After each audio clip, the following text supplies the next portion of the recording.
buenas tardes, bienvenidos. Gracias por su compañía de cada sábado a esta hora, 6 de la tarde, aquí en 2x3 en Salud. Buenas tardes, Tati, ¿cómo estás tú? Buenas tardes, Doris, ¿todo bien? Qué bueno. Contenta de volver a tener este contacto con todos nuestros amigos televidentes que cada día nos reportan que han visto el programa y que le ha gustado. Nos reportan hasta los temas que le gustan. Así es, así es. Cada sábado tratamos de llevarle una oferta diferente de temas que sabemos que le interesa a toda la población. Y esta semana no va a ser la excepción. Esta semana vamos a hablar de urología. Así es. Con un experto, con un especialista en el tema tan importante, porque a veces la salud, sobre todo de masculina, vamos a decir así, pues a veces nos concentramos un poquito más en otros temas, pero también hay que darle su espacio a este tipo de atención que es tan importante para prevenir. Así es. Mientras tanto, pues continúan los cambios de temperatura. No es que hay frío en el país, porque eso no es frío, pero esos cambios de temperatura, las lluvias, Doris, de la semana pasada, sí, que no hemos, bastante. Que no hemos comentado todavía, pero esas lluvias impactaron y sobre todo impactaron vidas humanas, y nosotros aprovechamos el programa de hoy para ponernos en el corazón y en los zapatos de esas familias y ser solidarios con esas familias que perdieron seres humanos. Muy duro. La verdad que es un tema pluvial, pero es un tema también sanitario que toca las raíces de la ciudad de Santo Domingo y así de todo el país, pero esta oleada de lluvias afectó sobre todo a Santo Domingo, al Distrito Nacional específicamente. Así mismo, el Gran Santo Domingo, y desnudó realidades que se sabía en nuestro país. Sabemos que cuando llueve hay calles, hay avenidas en nuestra ciudad que con un poco de agua se inundan, y en esta ocasión que fue tan abundante la lluvia, pues la verdad que se vivió una tragedia. La gente ha quedado preocupada, la gente ya ve que se está nublando un poquito y está un poquito ya medio, tengo que irme, porque la verdad que fue una experiencia difícil, como tú dices, mucha solidaridad para las personas que tuvieron familiares afectados, muchas personas con sus vehículos inundados, que también ocasiona daños emocionales, porque ese es tu medio de transporte y quizás a veces tienes tu vida metida en ese vehículo,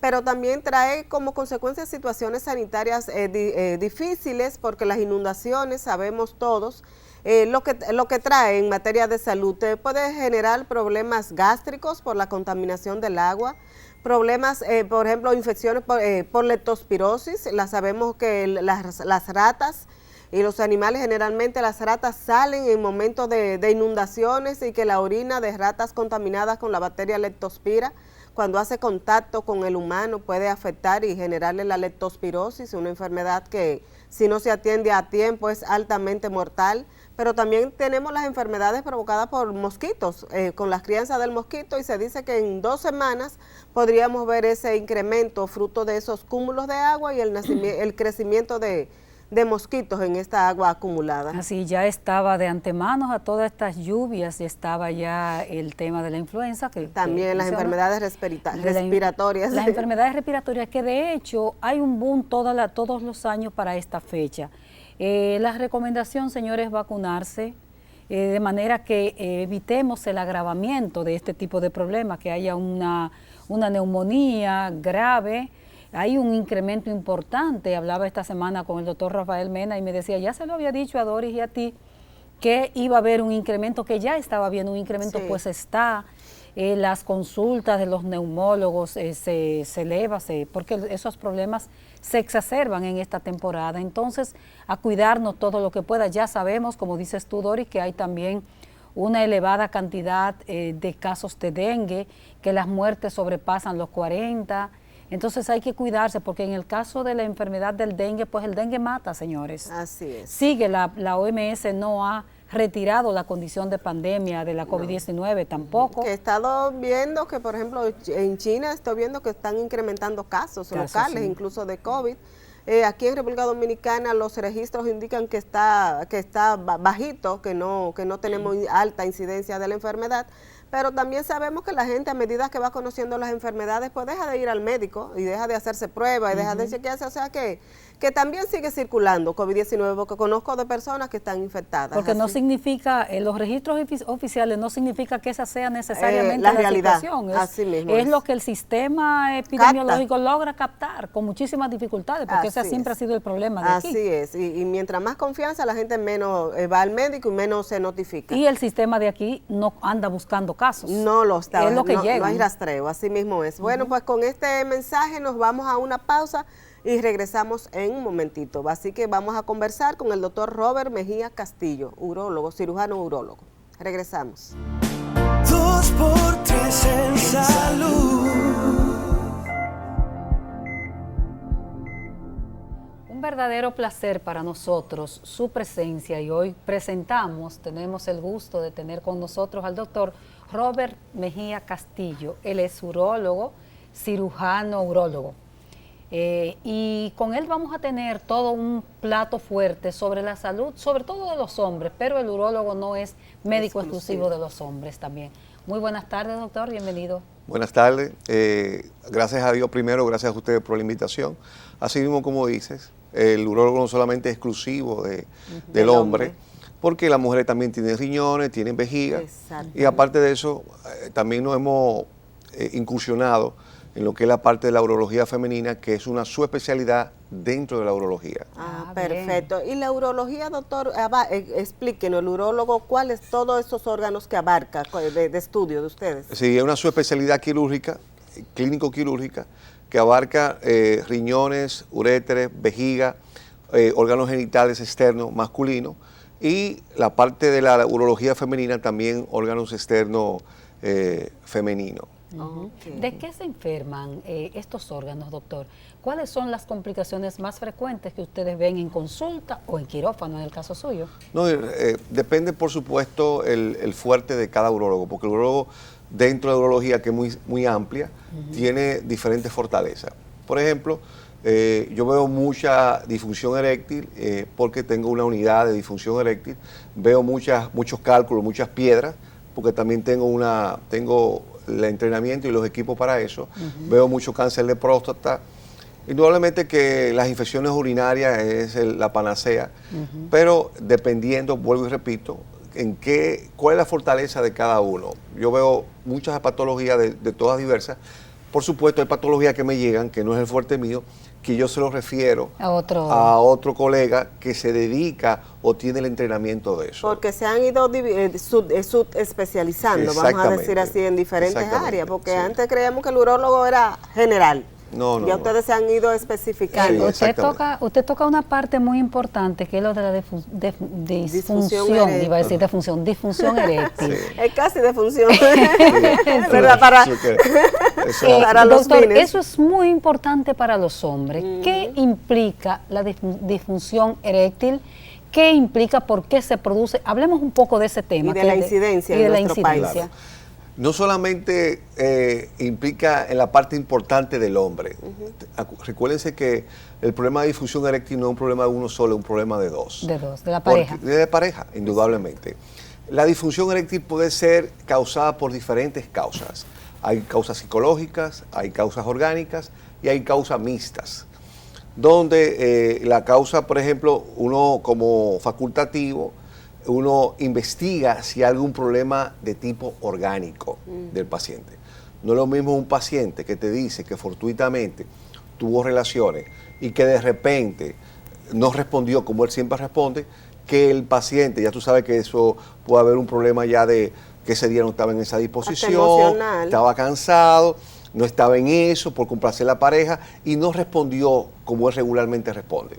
Ya tú sabes que es un problema fortuito, que ya tú sabes que se puede orientar a un problema de tipo psicológico.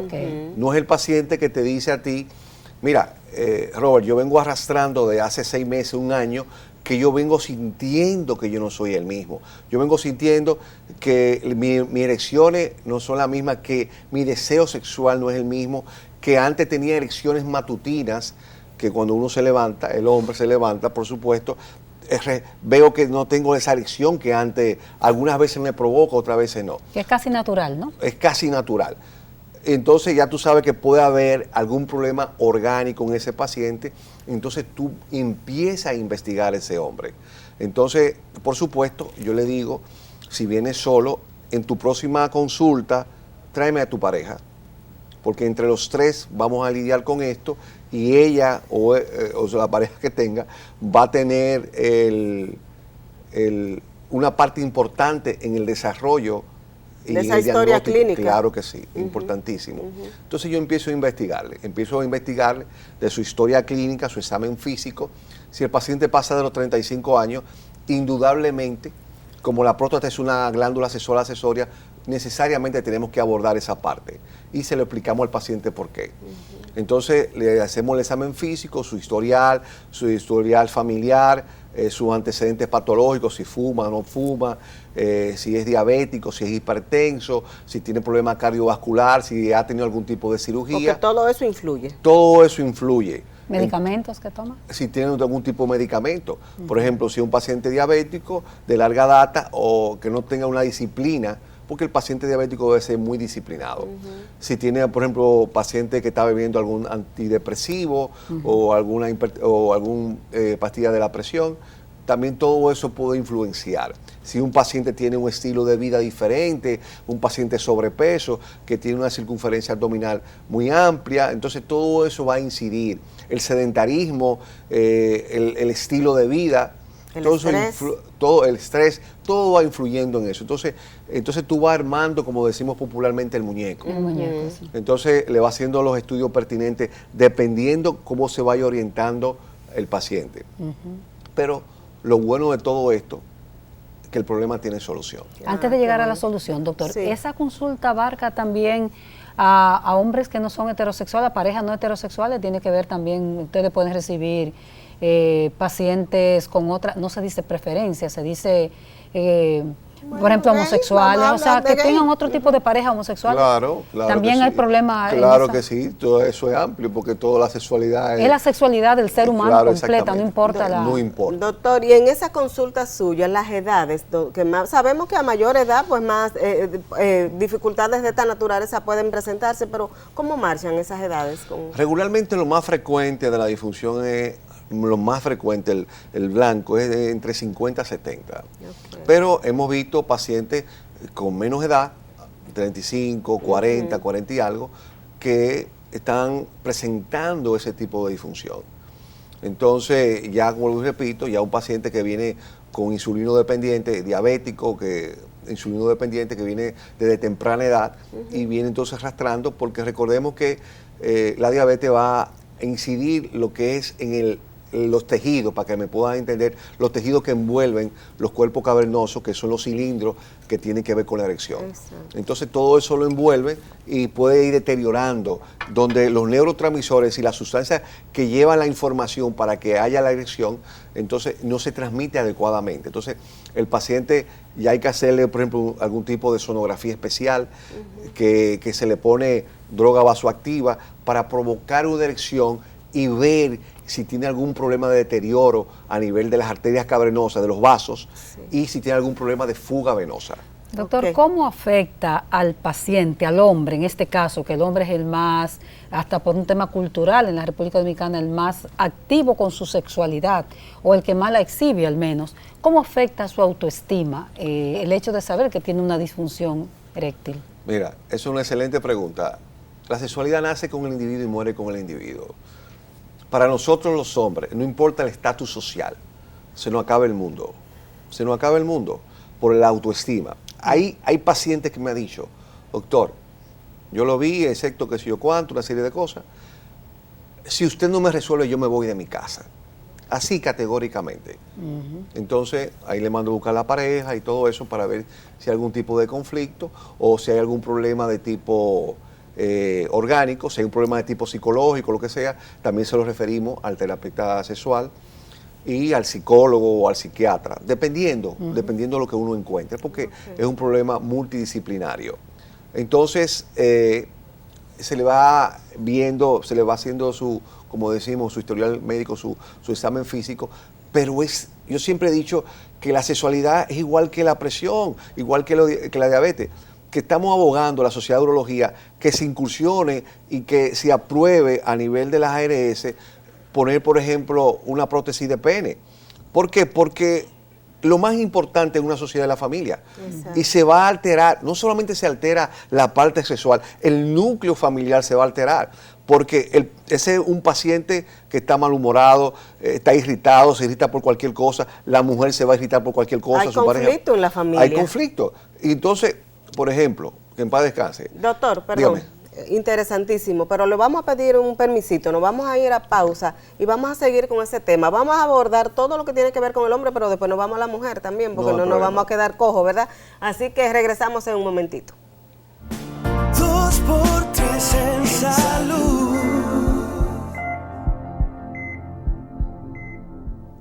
Estamos hablando con el cirujano urólogo especialista en cirugía mínimamente invasiva, el doctor Robert Mejía Castillo.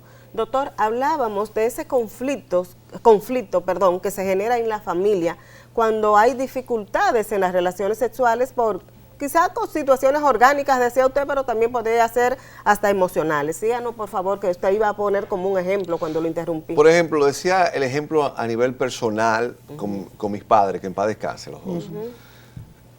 Yo nunca escuché mis padres teniendo alguna actividad sexual, nunca. Pero yo sabía cuando había actividad sexual en la noche. Mi mamá se levantaba más complaciente, no perdonaba cualquier cosa, mucho más contenta. Mi mamá era extremadamente cariñosa ese día. Yo le decía, esta le fue bien allá. Entonces, es así, porque te cambia porque la vida hormona. Es eso. Es decir, tú te vas. Porque tiene tanta importancia en la vida. Es sumamente importante, porque eso es parte de la vida. El Señor nos lo dio para eso, para que lo disfrutemos. Doctora, a medida que pasan los años, sabemos que va bajando, entonces, sobre todo en parejas que ya tienen muchos años quizá unidos, casados, va bajando. ¿Es natural eso? ¿A qué edad podríamos decir, bueno, es que el hombre dice, voy a tomar estimulante porque no quiero? ¿Hasta qué edad podría decirse, bueno, no necesita estimulantes sexuales, medicarse, ¿verdad? Tiene esa virilidad, se podría decir, ¿verdad? No, eso es también... ¿A qué edad, perdón, quizás la pregunta sería, empieza a bajar un poco, naturalmente? Indudablemente que a medida que pasan los años, la testosterona, que es la hormona masculina, va a ir descendiendo. Pero esto va a depender mucho el estilo de vida de cada paciente. La alimentación, su actividad física. No es lo mismo un paciente sedentario que un paciente activo a nivel de los ejercicios, a nivel de su alimentación, que se preocupa por verse bien, se preocupa por estar saludable, que el paciente que tiene un barrigón, que es sedentario, que aparte de eso, es paciente diabético, hipertenso, con problemas cardiovasculares, que tiene el colesterol alto, que tiene los triglicéridos altos, es un paciente completamente diferente. Yo tengo pacientes con 70 y pico y 80 con buena actividad sexual. Claro, tal vez no con la frecuencia de antes, pero que responden sexualmente. E inclusive en todas mis consultas, no importa por qué vaya el paciente, yo siempre le topo cómo es tú estás en tu sexualidad. Porque muchas veces el paciente, por la intimidad, no quiere expresarlo o el médico no le pregunta. Entonces, yo siempre termino en la consulta, ¿cómo tú das tu sexualidad? Y siempre me dicen, si tú supieras, yo iba a caer ahí, pero no se atrevían. Y ahí mismo, doctor, y entre paréntesis, ¿a qué se debe? ¿Son tabúes religiosos? ¿Tiene que ver con nuestra formación? Ese miedo de nosotros a expresar una cosa tan natural como la sexualidad, a decir que tenemos relaciones, porque parecería que hay una mampara ante la sociedad con la sexualidad. Sí, eso es así. Muchas veces ese mismo el factor cultural, factor religioso, si me van a hacer bullying el doctor, cómo lo va a tomar, y tiene miedo. Pero cuando el médico vea que fue muy banal por lo que él vino el paciente, sí, el paciente no vino por eso. Algo tiene que haber algo de fondo que lo movió a la consulta. Es decir, el paciente, por ejemplo, que estamos en el mes del cáncer de próstata, el paciente regularmente no va, es muy raro que vaya están yendo con más frecuencia ahora para su chequeo prostático. Pero si tiene algún fondo sexual, va más rápido. Va más rápido. El médico entonces tiene que tener un poco de psicología para Claro. saber cómo sacarle esa información Claro, al claro. paciente. Y doctor, que iba un poco por la pregunta que hacía Dori anteriormente, ¿cuándo se termina ese activismo sexual? Vamos a poner en el hombre, que ha sido el objeto principal de la primera parte de esta entrevista. En el hombre, ¿termina con la muerte o por ejemplo, un hombre de 100 años, de 90 años, ya terminó su actividad sexual? Termina con la muerte. Es decir, nace con el individuo y muere con el individuo.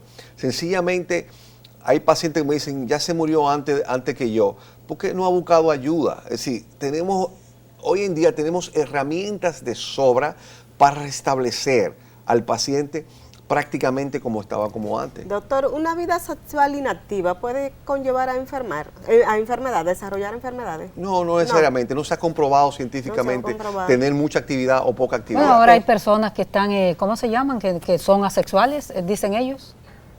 No hay, yo tengo pacientes que tienen, pacientes inclusive que son heterosexuales, que le gustan y su actividad y tienen el temor a tener cualquier enfermedad de transmisión sexual y se cohíben de tener relaciones. No. Digo, entonces tenemos que trabajar ya la parte psicológica de ese paciente, desmontarle todo. Digo, mira, si tú vas a tener una pareja, si tú quieres ya en serio, ven para chequearla completa y para que tú veas toda analítica y tú presentes y tengas una sexualidad responsable. Perfecto, doctor. Antes de pasar a esas buenas noticias de que hay soluciones a estos problemas, se da con mucha frecuencia, no se sabe si por moda, entre los jóvenes, el uso de estimulantes sexuales. Incluso se promocionaban hasta en los juegos de pelota y todas estas cosas y se puso muy de moda. ¿Cómo afecta esto a los jóvenes? ¿Y realmente el joven necesita ese tipo de medicamentos para llegar a esa actividad sexual? Para nada. No necesita, si el joven no necesita eso, no tiene que usarlo eso. Lamentablemente, yo siempre he dicho que ese tipo de productos que no son estimulantes, porque yo puedo verme un saco de pastillas y veo un juego de pelota y no voy a tener ningún tipo de erección. Lo más importante es la pareja que tú tienes de frente a ti, que te guste, que te estimule, y entonces el medicamento va a actuar. Con ese estímulo. Con el estímulo de la pareja. De la pareja. Entonces, regularmente si viene lo famoso, no, que yo para resolver mejor, y muchas veces tú bebiéndote la pastilla y te autopresiona y no que en el organismo, y no funciona, porque se desarrolla en el organismo catecolamina, que son sustancias que se desarrollan cuando hay miedo. Okay. Doctor, porque tú llegas a la farmacia y compras un medicamento, eso, para ayudarte, y te lo tomas y puede, porque yo pensaba que eso comenzaba a funcionar seguido. No. Cada medicamento, depende de la sustancia, tiene su vida de producción. La llamada Viagra, por ejemplo, que ya sabemos la historia de la Viagra. Sí. La gente se la puede tomar, pero tiene que funcionar con la pareja en el frente. No, en el frente obligatoriamente. El hombre puede beberse una pastilla, beber un juego de pelota y no va a tener erección. Entonces, doctor, para esos medicamentos siempre es bueno un chequeo previamente, ¿verdad? Un chequeo previo. Tiene que ver a ver si usted no lo necesita verdaderamente. Lamentablemente lo venden sin receta médica. Y entonces, pues mira, dame esto, dame lo otro. El farmacéutico, tú vas y lo que quieres es vender. Vender, por supuesto. Entonces... Y doctor, antes de pasar, que Dori hablaba de las soluciones, antes de pasar las soluciones, veamos la situación de la mujer, también en términos de urología. ¿Cuáles son las causas más frecuentes por las que la mujer llega a la consulta del urólogo? Las causas más frecuentes de intervenciones quirúrgicas y con respecto a la sexualidad misma. Si ella va al urólogo porque tiene un asunto en su sexualidad que le hace consultar. No, regularmente la mujer va a su ginecólogo cuando hay algún tipo de problema sexual. Okay. Hay que ver importante eso. Ustedes son vitales en esto, por eso siempre digo, tráeme tu pareja, si una pareja heterosexual o homosexual, no importa, o su pareja. Yo siempre identifico a su pareja. No necesariamente en el asunto en la parte, yo decía que la mujer es vital, porque la mujer tiene la coquetería, el encanto natural. Si una mujer, cuando tú llegas, la mujer siempre tiene que estar bonita, porque recuerden que el hombre es visual. El hombre es visual. El hombre come con la vista, la mujer es con los oídos. pero el hombre es visual. Hay que alimentarla por el oído. Hay que alimentar a la mujer por el oído. Entonces, el hombre es visual. El hombre tiene que ver la mujer el plato que sea, por decir una configuración. Sí, es decir, una comida. entonces, la mujer tiene que estar bonita, tiene que estar coqueta. Pero Para tú su te pones un hombre. vestidito y el hombre ni cuenta se da. O tiene, como yo siempre digo, una ropa interior, unos panty mata pasión. Entonces, Exacto. tiene que ser bien bonito, bien coquetico. Y siempre digo a la mujer, siempre tiene que poner la ropa interior tuya en la gaveta de abajo. ¿Por qué? Porque cuando tú te agachas, el hombre vea. Entonces, que el hombre vea el No, pero eso es material. una y buena todo eso. técnica. Claro, entonces, todo eso son los encantos y todo eso. Entonces, la mujer va al ginecólogo regularmente. Y las patologías, vuelvo y repito, dependiendo. Yo tengo muchas mujeres que le hago los cálculos, todos hacemos procedimientos mínimamente invasivos, todo a través de la vía natural que el Señor nos dio. Y rompemos muchas piedras, viene con muchas infecciones. Los ginecólogos nos refieren cuando hay un problema de cistitis a repetición, hay cáncer de vejiga, hay cáncer de riñón, es decir, una serie de patologías. Lo más frecuente que yo he visto en mujeres, porque vienen donde mí por la unidad que tenemos, es el asunto de los cálculos de las piedras.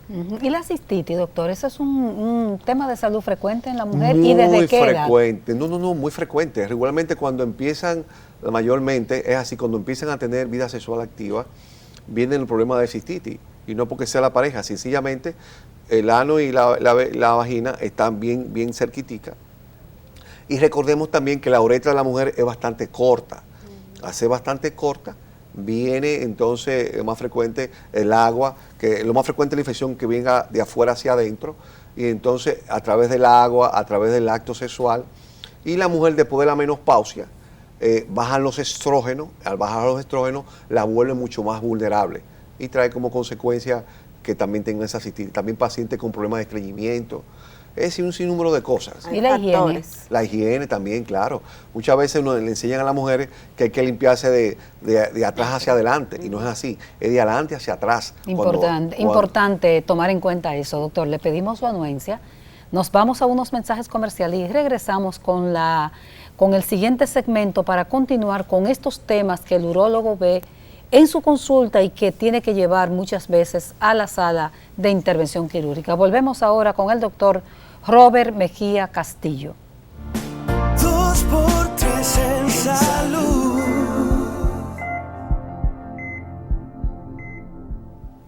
Seguimos conversando con el doctor Robert Mejía Castillo, urólogo, cirujano urólogo. Doctor, vámonos un poco a darle a la población mensajes de soluciones. Van a su consultorio con el problema de la disfunción eréctil, pero hay solución, dice usted, eso no Claro es que el sí. final del camino, ¿verdad? No, claro que no. Eso es una piedra en el camino. Que hay que quitarla. Que hay que quitarla. Hay que quitarla y tomar responsabilidad con eso. Entonces, cuando llega el paciente, ya entrando ya en las soluciones, indudablemente le hacemos la piedra angular, una buena historia clínica, un buen examen físico. Después que, vuelvo y repito, si el paciente pasa de los 35 años, chequeamos la próstata y le explicamos al paciente por qué. Le mandamos a hacer pruebas hormonales, le mandamos a hacer, si en la historia clínica yo determino eso, que hay que hacerle una sonografía peniana con drogas vasoactivas. ¿Qué es eso? Es que, donde lo refiero, le ponen una droga, le inyectan una droga en el pene, le provocan una lesión artificial. ¿Cuál es el objetivo de ese estudio? Determina si hay un problema de daño a nivel de los vasos que irrigan el pene o si hay un problema de fuga venosa. ¿Qué es eso? Todos nosotros, en los hombres, por supuesto, cuando tenemos la erección, que el pene se pone rojo, pletórico de sangre, hay un atrapamiento de sangre porque unas compuertas se cierran. Entonces, en algunos pacientes, esas compuertas permanecen entreabiertas y no pueden mantener, no tienen y no mantienen una buena erección que permita una buena penetración. Entonces, porque hay lo que la gente le llama popularmente, en el argot popular, está zarazo, doctor. Entonces, el paciente no puede mantener esa erección y no tiene una destumescencia o una flacidez antes de tiempo. Entonces, a ese paciente... Es decir, se cae el pene. Se cae el pene. Entonces, hay tratamiento de primera línea, segunda línea y tercera línea. Perdón, doctor, el tamaño del pene no tiene nada que ver con No, nada de no eso. tiene nada que ver. Eso es un mito. Hay penes, pero los penes, mientras más grandes son, se ha visto que hay más problemas de disfunción eréctil. Al revés de lo que la gente piensa. La irrigación, etcétera, etcétera. Y también, por supuesto, va a depender mucho el estilo de vida del paciente. No importa que tenga el pene pequeño o largo o mediano. ¿Okay? Eso es un mito, el tema del tamaño del pene. Sí, no. Regularmente, claro, hay penes que son muy pequeños, que hay que ayudar, que se hace una elongación de pene, se hace un engrosamiento de pene, todo eso se hace. Entonces, dependiendo el resultado de esa historia clínica, de esos estudios de laboratorio, ese estudio complementario, tú vas ofertándole al paciente. Si el paciente viene ya, por ejemplo, mire doctor, yo soy un paciente diabético, le mandamos a hacer la prueba, todo, y vemos que hay un daño y estaba bebiendo pastillas y las pastillas ya no me funcionan, entonces ya ese paciente pasa a lo que se llama el tratamiento de segunda línea. Tenemos hoy en día un tratamiento de punta que es el Renova. El Renova son ondas de choque, lo más moderno, es ondas de choque que van a provocar, son ondas de choque bastante nobles, no dolorosas, no invasivas. El paciente dura 20 minutos en cada sesión, son 6 sesiones de 20 minutos y el paciente se va a trabajar tranquilamente sin ningún inconveniente. ¿Cuál es el objetivo de esas ondas de choque? Provocar que haya lo que se llama una angiogénesis, que no es más que la nueva formación de vasos en ese pene. Es como despertar eso. Despertar ya con una nueva formación donde tenemos un pene que tiene dos partes. Una parte del tallo que se ve a simple vista y una parte de la raíz. Igual que la planta. El tallo, la planta y la raíz que no se ve. Regularmente se dan a nivel de esas sesiones, a nivel de las raíces, izquierda, derecha, y los cuerpos cavernosos, izquierdo y derecho. Entonces se dan esas seis sesiones. Por supuesto, es un producto que... ¿Qué es eso? ¿Radiofrecuencia? Sí, son ondas. Son ondas que se emiten en un aparato especial, se emiten y entonces eso va formando esos vasos. Por supuesto, no es mágico. El paciente muchas veces hay que explicarle que eso va a tardar unas cuantas semanas en despertar, unos cuantos meses hasta que tú veas el resultado. Pero inmediatamente ves el resultado, es un paciente que va a tener una erección sin necesidad de pastilla. Porque cuando tú le das la pastilla, tú vas a funcionar ese día. Pero ya cuando tú tienes ya esa nueva formación de vasos, el paciente va a reaccionar cuando ya tenga el ambiente para eso. Es decir, que es una herramienta que contamos hoy en día. Si aquí en el país tenemos todo eso. Sí, nosotros tenemos la unidad de eso. Habemos solamente como más o menos como 3 o 4 urólogos. ¿Dónde la tienen ustedes, doctor? Vamos a decir el centro. No, estamos, la unidad la tenemos en el Centro de Obstetricia y Ginecología, pero también trabajamos en el Centro Médico Moderno. Pero la unidad la tenemos en el Centro de Obstetricia y Ginecología. Perfecto. Entonces, si el paciente no califica para Renova, porque un daño es muy severo, entonces le ponemos lo que es la bombita o la prótesis de pene. ¿Okay? Entonces ya va a depender la necesidad del paciente y los requerimientos del paciente. Y con la llamada bombita, que es muy popular entre los hombres también y que se menciona mucho en hombres, sobre todo mayores, yo no sé si esa es la leyenda que nos llega a nosotros, es así. ¿Esa tiene una funcionalidad hasta de un cuánto por ciento, doctor? No, la bombita tiene la particularidad que tiene garantía de por vida.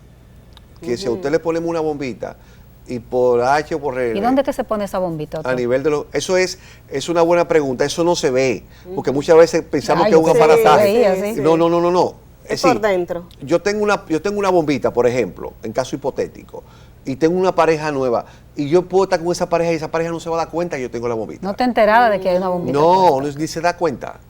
Entonces, porque hay un sistema que se activa a nivel del escroto como si fuera... a nivel testicular, como si fuera que usted estuviera rascándose el escroto, las bolsas. Pero es manual, que tiene que activarse. Es manual.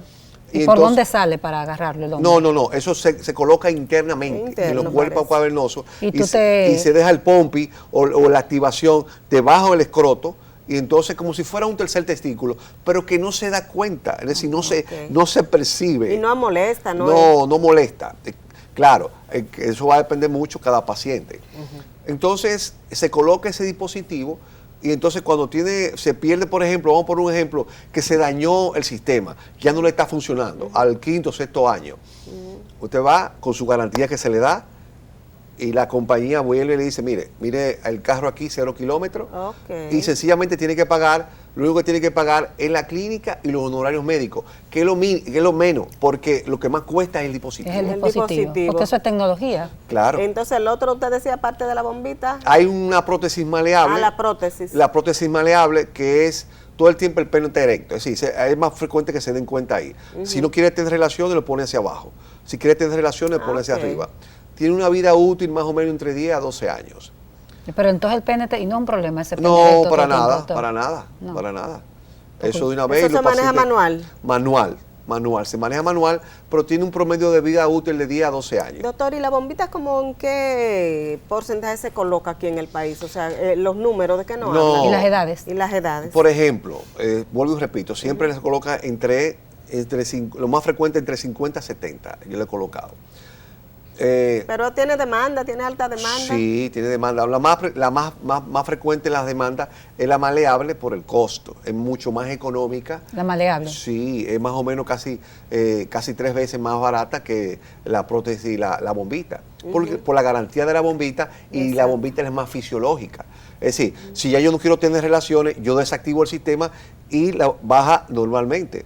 Si quiero tener relaciones, activo el sistema y sube lo más cercano a la fisiología normal de una erección normal. Y si un hombre se la pone, después de un tiempo dice, no, yo no voy a seguir con esto, ¿se la puede retirar? Se la puede retirar, pero lamentablemente el hombre que se pone prótesis tiene que seguir con prótesis de por vida porque no va a funcionar con más nada.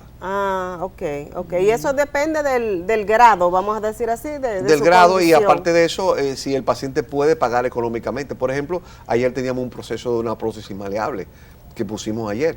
Entonces, con respecto a la cuánto ponen, yo regularmente el año pasado puse más de 20 en el año completo. Es decir, para nivel de nosotros como país es relativamente buen número. Diferente, por supuesto, de Estados Unidos con todos los millones y aparte de eso, que en Estados Unidos hay seguros que lo cubren. Entonces, por eso lo ponen más frecuente. Aquí hay cosas que, perdón, Tati, que la seguridad social no cubre. No cubre nada, eso se considera ya estético. Es decir, no cubre nada de sexualidad, no cubre nada. Doctor, ¿y los jóvenes que se ha dicho en otras áreas de la medicina también que hay bastante problema con población muy joven con disfunción eréctil justamente podría ser por uso de medicamentos que no corresponde, por abuso de drogas, pero esa respuesta usted me la va a dar después en el último segmento del programa, que es ahora, justamente después de estos comerciales. 2x3 en salud.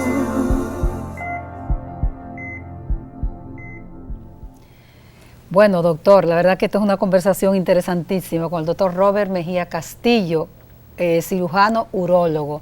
Doctor, hablábamos de la población, para que me explique, de esa población joven, qué sé yo, muchacho entre 25 y 35 años, podría ser el segmento, que presenta disfunción eréctil digo yo, no lo sé si es así, usted me dirá, por abuso de droga, por abuso de sustancia, por uso de medicamentos sin prescripción médica, por lo que sea. ¿Se puede establecer alguna cifra de jóvenes en ese...? No, así cifras sí por sí no, pero yo he tenido pacientes del interior, inclusive, que me han traído un libro categóricamente, con todo lo que se han hecho y todo. Es decir, la prótesis más joven que yo he puesto es un paciente de 29 años. Es decir, 29 años, la prótesis maleable. El tipo vino con todo así, todo me lo recomendaron, mira, aquí tengo todo lo que me he hecho, yo lo he revisado, vi la historia de él, chequeé todo, le mandé a hacer todo, tenía un problema de tipo orgánico, y me dijo, yo he estado hasta con hombres, doctor, pero a mí me gustan las mujeres, y yo le firmo con el consentimiento informado, porque hay que firmar un consentimiento informado de todo, yo le firmo donde haya que firmarle, pero póngame la prótesis.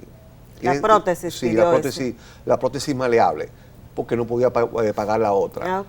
Y entonces, y se le he puesto en estas circunstancias. He puesto pocas regularmente en pacientes entre 29 a 40 he puesto pocas relativamente. El blanco es de a partir de ya entre 50 a 70, he puesto varias entre 40 a 50, pero el blanco es más entre 50 a 70 años de edad. Después de los 70 años, ya vamos a hablar de los adultos mayores, ¿hay esa misma preocupación que cuando se tiene entre 50 y 70?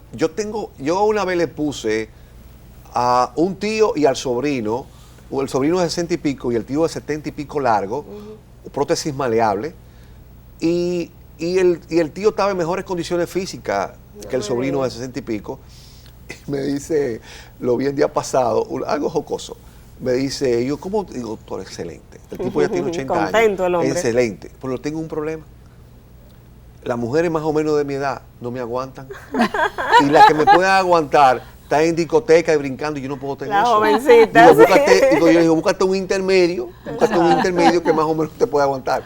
Pero es bastante interesante cómo tú vuelves la felicidad a esa persona, porque lo más importante es que tú seas feliz, que tú te sientas bien contigo mismo. Sin hacer daño a nadie, como se dice. Sin hacer daño a nadie. Doctor, una partecita que no quisiera dejar, porque nos queda poco tiempo, es la higiene. ¿Cómo debe higienizarse el pene? ¿Hay condiciones especiales? Y la mujer también, sus órganos genitales. No, tenemos jabones especiales para eso, para higienizarse. Indudablemente, higienizarse en el baño. Lo correcto sería, después que tú orinas, lavarte la parte porque te va irritando. Pero lo más importante, por ejemplo, en Israel, a todos los niños por cuestión religiosa le hacen la circuncisión. Sí. Pero no hay cáncer en Israel de pene. Porque ese esmegma, esa irritación va provocando que haya cambio de celularidad y trae como consecuencia que aparezca el cáncer de pene en la población. Gracias a Dios que el cáncer de pene no es tan frecuente, se ve en pacientes con poca higiene, con problemas de muchas veces de transmisión, de cambio de pareja. Infecciones de transmisión sexual. Exactamente. Ya, doctor, nos gustaría que en estos últimos minutitos que nos quedan hiciera las recomendaciones generales a esa población de hombres y mujeres que de repente no ha sentido la necesidad de ir al urólogo, pero que es necesario acudir. Esa población que nos están viendo, vamos a aprovechar el medio, decirle tanto a la mujer que vaya, por ejemplo, cuando hay problemas de tipo de sexualidad, que vaya a su ginecólogo en la parte sexual, y al hombre que tenemos ya una unidad que vamos a responder sus necesidades. Vamos a aprovechar el medio que tenemos, el noviembre es el mes azul, el mes del cáncer de próstata. Que no hablamos de ese tema, tenemos cáncer de próstata y la Sociedad de Urología, nosotros estamos haciendo diferentes puntos, jornadas de pesquisar, de investigar tempranamente el cáncer de próstata. Tenemos una sociedad para eso, tenemos una caminata el día 20 en el Jardín Botánico, que pueden inscribirse por $1000, le dan un kit, tenemos que caminar. ¿A qué hora va a ser esa, doctor? En la mañana. En la mañana en el Botánico. En el Botánico, pero se inscriben antes y en Ágora viene el asunto en Spotline, que viene en su kit, se hace con $1000, pero los $1000 es para el asunto del t-shirt y todo eso. Pero el objetivo es llamar la atención a la población, al hombre, que el cáncer de próstata es el cáncer número 1 de nosotros los hombres. Ningún urólogo del mundo puede evitar que a nadie le dé cáncer de próstata, pero en etapa temprana lo podemos curar. Que lo más importante en los cánceres, casi en sentido general, es la detección temprana. Igual pasa con el cáncer de mama. ¿A qué edad tiene el hombre que ya decir, tengo que irme a chequear? Si tiene problemas, si tiene antecedentes a nivel familiar de cáncer de próstata, a partir de los 35 años. Perfecto. Y entonces, a partir de los 35 años, como quiera, yo le mando a hacer el PCR de la sangre. Que ya han iniciado sus relaciones sexuales, a los 35, hace rato. Y siempre hacemos sangre, sonografía y tacto, porque muchas veces el paciente quiere chequearse la próstata, pero quiere hacerle la sangre solamente. Le tiene miedo todavía, aunque se ha ido perdiendo ese miedo tan grande, doctor. La verdad que hemos llegado a la parte final, muy comunicativo el doctor, muy agradable, y sobre todo esa forma de llegar a esa población tan importante. Para nosotros no tiene precio este contenido para nuestros televidentes. Muchísimas gracias, doctor Robert. Siempre a su orden, estamos humildemente para servirle. Muchísimas gracias. Y a ustedes, gracias por su atención, como todos los sábados. Nos vemos la próxima semana a la misma hora por Teleradio América.